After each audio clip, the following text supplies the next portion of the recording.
Good morning! It's a beautiful day with me, Master Hans Kua. Ito po, ang araw-araw na inabangang horoscope for today. Happy Friday, May 9! Para sa mga pinanganak ng Year of the Rat, huwag madaliin ang desisyon. Timbangin ang pros at cons. Yellow at 5. Kinaf Talks naman tayo, mag-ingat sa mga scam.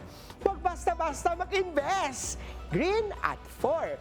Kay Tiger naman tayo, maghanda sa bagong opportunities na paparating na sa buhay mo. Red at 1. Kay Year of the Rabbit naman tayo, maghanap ng work-life balance upang hindi agad mapagod. Pink at 2. Kay Dragon naman, mag-focus sa pangmatagalang financial planning para sa mas matatag na hinaharap. Magenta at 7. Kay Snake naman tayo, ang tamang tao ay darating sa tamang panahon. Huwag magmadali. White at 8. Ito naman kay of the Horsey.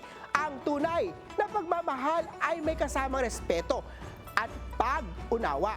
Siyan at 6. Kay of the Sheep naman tayo, magdagdag ng green leafy vegetable sa iyong diet para sa mas malusog na katawan. Brown at 5.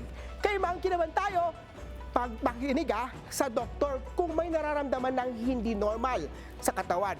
Magpunta agad kay Doc Blue at 9.